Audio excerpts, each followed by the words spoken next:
semuanya, apa kabar? Semoga kabar kalian baik-baik saja ya. Pada kesempatan kali ini, izinkan saya dan teman-teman saya menyampaikan tentang Partai Komunis Indonesia atau PKI.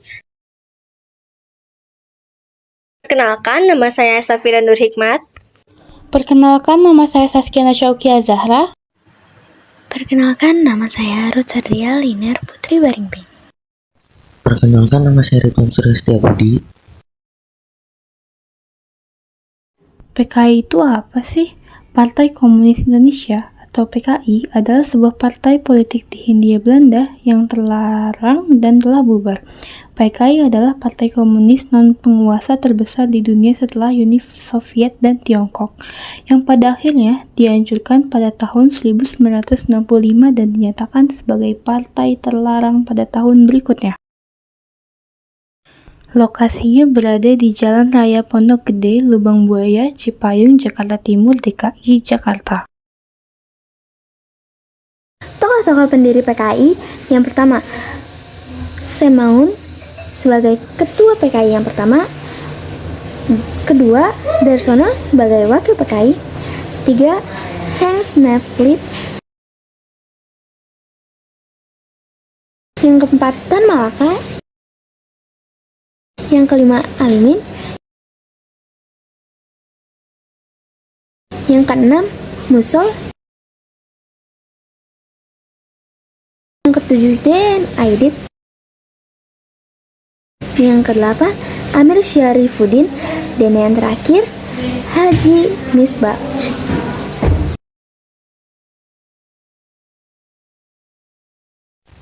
Tahun berdiri dan bubar. PKI atau Partai Komunis Indonesia didirikan pada tanggal 23 Mei 1920. Namun, PKI atau Partai Komunis Indonesia ini dilarang pada tanggal 12 Maret tahun 1966 setelah peristiwa G30 SPKI.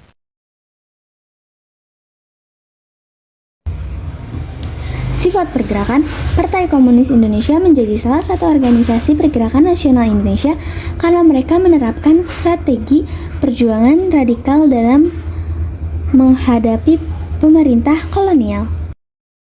Masa Pergerakan Nasional PKI. Partai Komunis Indonesia adalah organisasi yang muncul akibat pecahnya organisasi Sarekat Islam. Hadirnya golongan revolusioner ini membentuk SI Merah menjadi berpengaruh terhadap perkembangan pemikiran sosialis di Indonesia.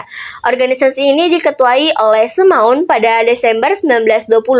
Hingga kemudian pada 13 November 1926, partai ini melakukan pemberontakan di Jawa dan Sumatera, namun tetap bisa dikalahkan oleh kolonial Belanda.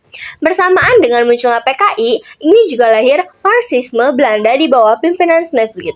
Pergerakan politik partai ini adalah organisasi politik yang radikal, sehingga keberadaannya dilarang oleh pemerintah Belanda. Tujuan tragedi G30 PKI juga melibatkan pasukan Cakrabirawa. Tujuan dari G30 PKI adalah untuk menggulingkan pemerintahan Presiden Soekarno serta mengubah Indonesia menjadi negara yang menerapkan sistem komunis. Adapun tujuan utama PKI adalah untuk menantang imperialisme dan kapitalisme pemerintah Belanda dengan membangun serikat pekerja dan untuk mempromosikan pentingnya kesadaran politik di antara para petani. Kilas sejarah PKI. Berdirinya PKI diawali dengan organisasi komunis yang didirikan oleh Hans Nevlid pada 1914, yaitu Indische Sociaal Democratische Vereniging atau ISDV. Pada awal pembentukan, ISDV memiliki 85 anggota yang berasal dari dua partai sosialis Belanda, yaitu Partai Buruh Sosial Demokratis dan Partai Sosial Demokratis, yang bergerak di Hindia Belanda. Nevlid mempunyai sebuah misi untuk menanamkan paham Marxisme dan komunisme terhadap perjuangan nasional Indonesia. Salah satu cara agar misinya dapat berjalan adalah dengan menyebarkan pahamnya lewat organisasi buruh kereta api di Semarang. Selain itu, Nevlid juga menyebarkan paham komunisme lewat organisasi Sarekat Islam atau SI, organisasi terbesar di Indonesia saat itu. Nevlid menyebarkan pemahamannya lewat Sam Maun, Alimin, Darsono, dan tokoh SI lainnya. Sejak bertemu Nevlid pada 1914, Sam Maun langsung tertarik dan mulai belajar membaca serta bahasa Belanda. Segera setelah itu, Semaun menjadi sekretaris CSTV di Surabaya. Kemudian, pada 1917, Sneflit bertemu dengan anggota SI lainnya, yakni Darsono, dan yang kemudian juga ikut bergabung. Pada perkembangannya, Semaun dan rekan-rekannya berminat untuk mengubah perjuangan Sarekat Islam ke arah komunis. Namun, hal ini tentu tidak langsung diterima begitu saja oleh anggota SI lainnya. Hingga akhirnya timbul perpecahan. Munculnya PKI merupakan akibat dari perpecahan pada tubuh Serikat Islam menjadi dua kubu, yaitu SI Merah Komunis dan SI Putih Agamis.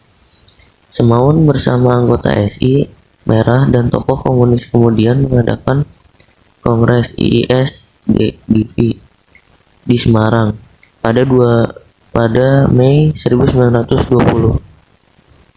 Hasilnya, nama IIS-DIV diubah menjadi Perserikatan Komunis di Hindia atau PKH yang diketuai oleh Semaun dan Darsono sebagai wakilnya. 4 tahun kemudian, yakni pada 1924, PKH mengadakan Kongres Komintern kelima yang menghasilkan perubahan nama dari PKH menjadi Partai Komunis Indonesia atau PKI. Sejak saat itu, PKI terus memperjuangkan kemerdekaan Indonesia dengan menentang kolonialisme Belanda. Akan tetapi, cara PKI melawan kolonialisme Belanda terkenal radikal dan condong anarkis. Sejak berdiri, PKI terlibat dalam beberapa pemberontakan, salah satunya peristiwa PKI Madiun pada 1948 untuk menghentikan pemberontakan PKI Madiun 1948. Kolonel A.H. Nasution melakukan operasi penumpasan pada 20 September 1948. Fakta menarik. 1. Latar belakang peristiwa G30S PKI. Penyebab terjadinya G30S PKI dilatar belakangi oleh beberapa peristiwa. PKI pernah melakukan pemberontakan di Madiun pada tahun 1948 tetapi gagal. Pada tahun 1950, PKI muncul kembali dan ikut terlibat dalam politik Indonesia. 2. Tita Haidi penculik jenderal. Galang G30S PKI adalah kelompok PKI. Sebagai informasi, kelompok ini diketuai oleh D.N. Aidit dan pada pagi hari, tanggal 1 Oktober 1965, G30S PKI berhasil menguasai studio RRI dan kantor PN Telekomunikasi.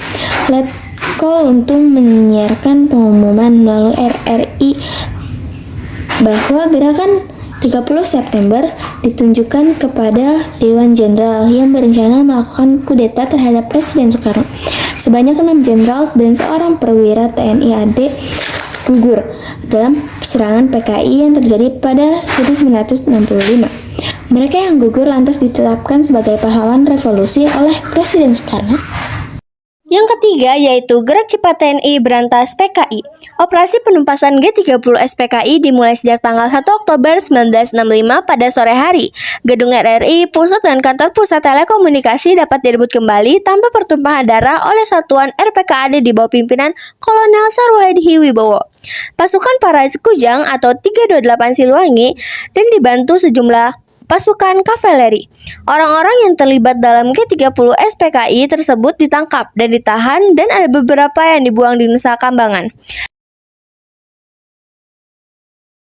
4. Yaitu pencarian jasad jenderal korban PKI. Lokasi tempat para perwira yang diculik dan dibunuh tersebut berhasil ditemukan pada 3 Oktober 1965.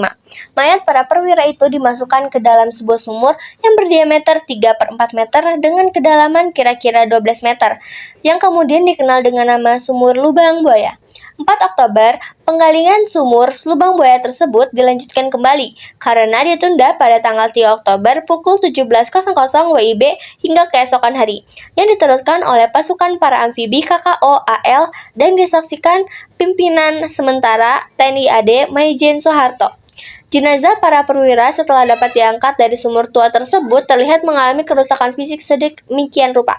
Ini menjadi saksi bisu bagi bangsa Indonesia betapa kejamnya siksaan yang mereka alami para pahlawan revolusi itu sebelum wafat. Nah, sebelum kami mengakhiri video ini, apakah ada pertanyaan? Jika ada, bisa dituliskan di kolom komentar ya. Mungkin segitu saja video yang dapat kami sampaikan. Mohon maaf bila banyak kekurangan dan kesalahan. Dan terima kasih sudah menyimak video kami dengan baik. Terima kasih sekali lagi, sampai jumpa di lain kesempatan.